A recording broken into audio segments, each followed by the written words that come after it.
Tenemos entonces otro grupo que son los bloqueadores de canales de calcio. Estos van a actuar sobre unos canales que ingresan calcio, que son los canales de calcio voltaje dependientes.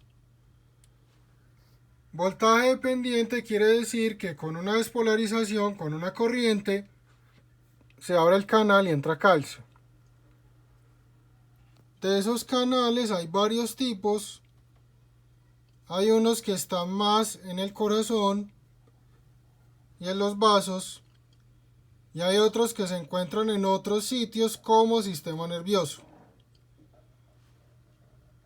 Los que están en músculo liso de los vasos y en corazón son los canales tipo L. Entonces los bloqueadores de canales de calcio bloquean los canales voltaje dependientes tipo L y reducen la entrada de calcio a las células. Al reducir la entrada de calcio, si estamos hablando de los vasos, se van a relajar esas células de músculo liso endotelial y hay vasodilatación. Y si hablamos del corazón, con la reducción en la entrada de calcio, va a disminuir la contractilidad y también va a disminuir la conducción y eso me incluye disminución de la frecuencia cardíaca. Estos medicamentos entonces se van a dividir en dos grupos. Los dihidropiridínicos, la mayoría terminan en pino, nifedipino, nimodipino, irradipino, nicardipino. Tienen más acción periférica. Y los no dihidropiridínicos, verapamilo, diltiazem, bepridil, que tienen acción periférica y en el corazón.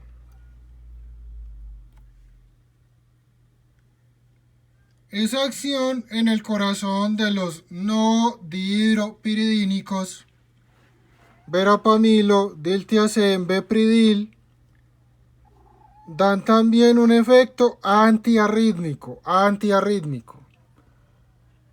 Entonces el verapamilo, el diltiazem, que son los que más se usan acá en Colombia, tienen también efecto antiarrítmico. Los no dihidropiridínicos solo actúan en canales tipo L. Los dihidropiridínicos actúan en otros canales fuera de los L y no actúan en los canales L del corazón. Entonces, dihidropiridínico actúa en los vasos, en otros sitios, no en el corazón. Los no dihidropiridínicos actúan en el corazón y en los vasos. Y todos dan vasodilatación coronaria. ¿Cómo así entonces que los dihidropiridínicos no actúan en el corazón pero dan vasodilatación coronaria? Los dihidropiridínicos no actúan en la parte de conducción del corazón, pero sí pueden dar vasodilatación coronaria. El verapamilo se usa mucho con el efecto periférico y con el efecto en corazón. Entonces se usa mucho como antihipertensivo y como bloquea también canales de sodio en el corazón, se usa mucho como antiarrítmico. Eso sí, arritmias que sean supraventriculares. Arritmias que no sean originadas en el ventrículo. Los bloqueadores de canales de calcio no tienen efecto antiarrítmico si es una arritmia originada en el ventrículo. Entonces, arritmias que sean del ventrículo. Perdón, arritmias que sean supraventriculares y que no sean del ventrículo.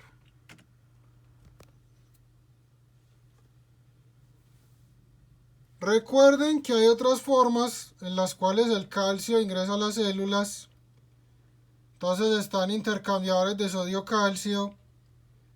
Están canales de calcio operados por ligando, que es ese 2 que está ahí. Están los canales voltaje dependientes, que son los que bloquean estos medicamentos. Si hay un daño en la membrana del calcio por gradiente puede entrar directamente. Entonces hay varias formas. Estos medicamentos bloquean los canales voltaje dependientes, el número 3 que está ahí.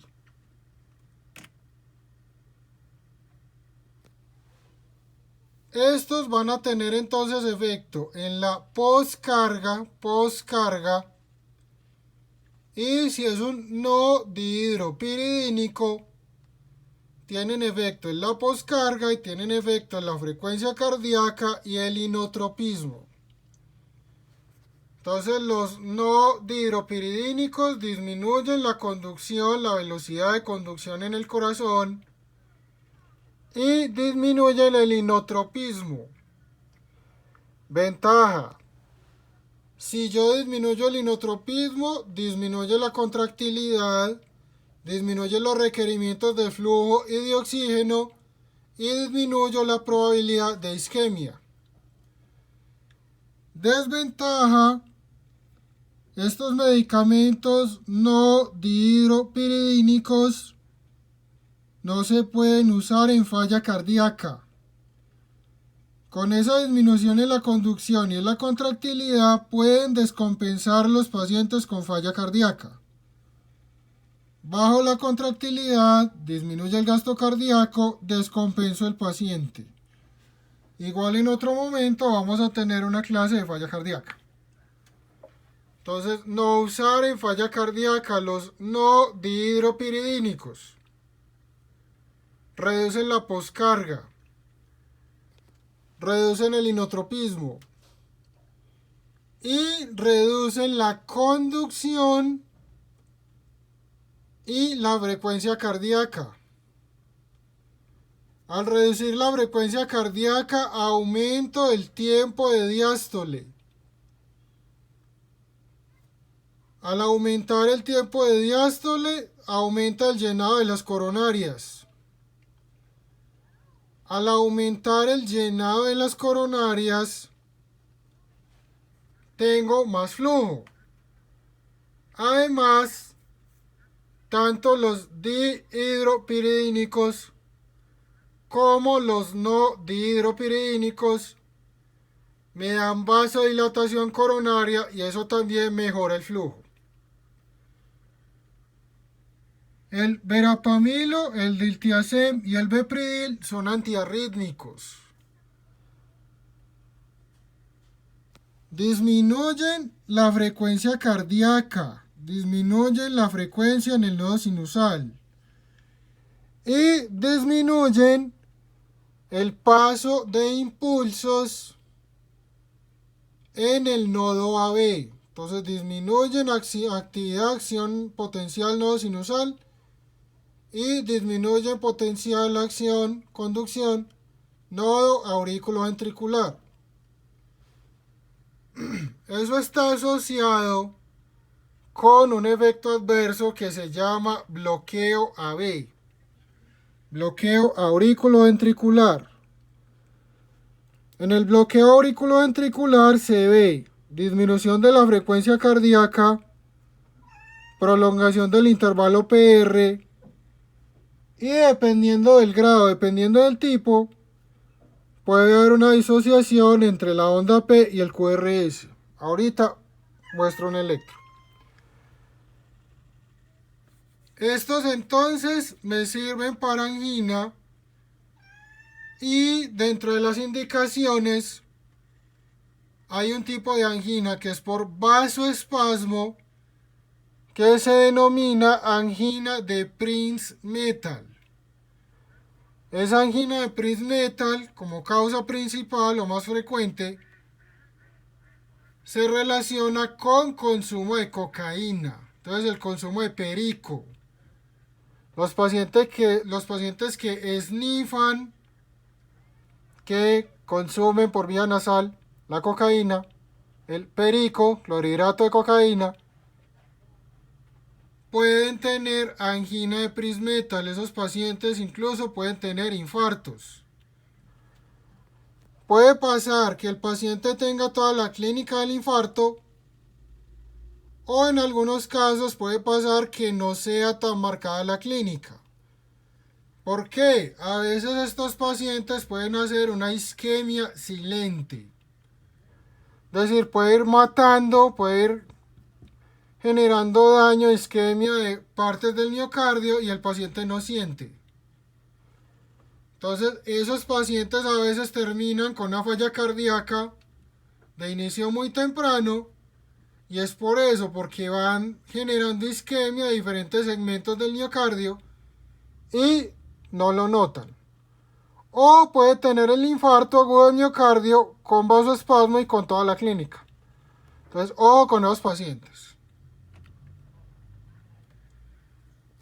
Bloqueadores de canales de calcio reducen poscarga, reducen frecuencia cardíaca si son no dihidropiridínicos.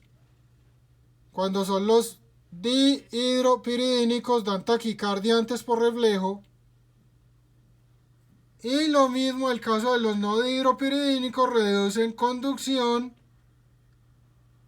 cardíaca, eso se llama cronotropismo, dromotropismo, y reducen la frecuencia cronotropismo. Entonces los no dihidropiridínicos reducen inotropismo, cronotropismo y dromotropismo en el corazón. Cinética. Metabolismo hepático incluye citocromo, por ejemplo el verapamilo, alto porcentaje de unión a proteínas, va el verapamilo ahí un poquito, los pinos, nifedipino, nimodipino. Entonces, riesgo de interacciones con albúmina, riesgo de interacciones con citocromo, y ya dependiendo del medicamento, algunos, no todos, pues de los grupos en general, algunos pueden requerir ajuste de falla renal. Efectos adversos: cefalea por la vasodilatación, mareo por hipotensión, flushing, que es una sensación de calor en la cara y eritema, entonces se pone rojo caliente. Lo del bloqueo auriculoventricular, edema, miembros inferiores, es muy frecuente, especialmente al inicio, por ejemplo con el verapamilo. Y ya mucho más raro, riesgo de hepatitis. ¿Cómo es entonces lo del bloqueo AB? Tengo una prolongación del intervalo PR. Entonces acá, PR. Tengo una disminución de la frecuencia cardíaca. Y dependiendo del tipo de bloqueo, hay tres tipos. Puedo tener una onda P sin QRS. Entonces acá hay una P, QRS, T, P, pum, no pasó nada, no condujo. Por acá hay otra P sola, no condujo. Y acá vuelve y conduce. Entonces hay diferentes tipos. El tipo 1 solamente me da la prolongación del PR más de 200 milisegundos, que es lo normal, bradicardia. El tipo 2, entonces hay varios subtipos. Y el 3 es una disociación auriculoventricular completa. La completa es, tengo P por un lado sola y tengo QRS, entonces aquí no, pues, pero sería este solo. QRS solo. Manejo de bloqueo AB. Grado 1, se puede administrar un medicamento que se llama atropina. Grado 2 o grado 3, el manejo es con marcapaso y se recomienda que sea un marcapaso que sea introducido con cateterismo. Entonces se hace un cateterismo femoral y se pone en el corazón. El que se pone en la piel, que es el transcutáneo, es literal solamente para desvari. Solo como recurso para tratar de estabilizar el paciente mientras se remite a que le pongan el marcapaso definitivo. la foto es porque no se puede combinar los bloqueadores de canales de calcio no dihidropiridínicos con los beta bloqueadores. Entonces, por ejemplo, el metoprolol que está ahí. Bloqueador de canales de calcio no dihidropiridínico más beta bloqueador igual bloqueo AB. Van a usar más el verapamilo, dosis 80 miligramos cada 12 horas de inicio. Y de ahí le pueden ir titulando, le pueden ir subiendo. Vigilando frecuencia cardíaca y vigilando que no haya hipotensión o bloqueo AB. Y les menciono el amlodipino, no tanto para uso en angina, sino para pacientes con falla renal e hipertensión. Y eso en promedio se usa 10 miligramos día. Entonces 5 miligramos día, a veces 10 miligramos día.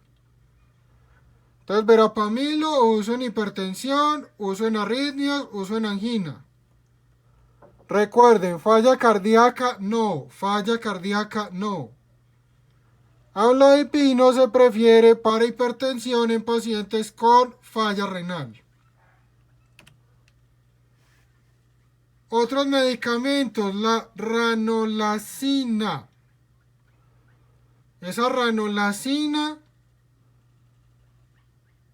es antiarrítmico y también tiene algo de efecto vasodilatador coronario, entonces por eso puede servir en angina. Y también está la trimetacidina.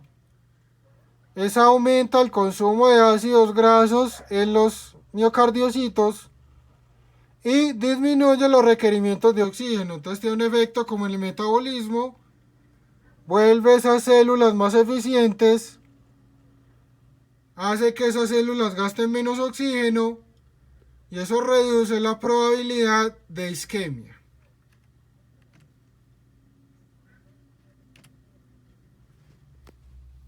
¿Cuáles son los medicamentos de elección entonces? Los bloqueadores de canales de calcio y los nitratos. Los de acción corta, nitrato de acción corta para síntomas. Y los nitratos de acción larga, como el isosorbide, para mantenimiento todos los días. Paciente con angina e hipertensión, prefiero bloqueadores de canales de calcio. Paciente con angina y falla cardíaca, prefiero los beta bloqueadores. Pacientes que ya tuvieron infarto y tienen la angina aparte del infarto, el antecedente, beta bloqueadores. Paciente con falla renal, bloqueadores de canales de calcio. Entonces, según la comorbilidad, puede variar un poquito qué grupo de medicamentos se prefiere. Si tienen entonces alguna duda, alguna inquietud, me escriben al Teams o me envían un correo.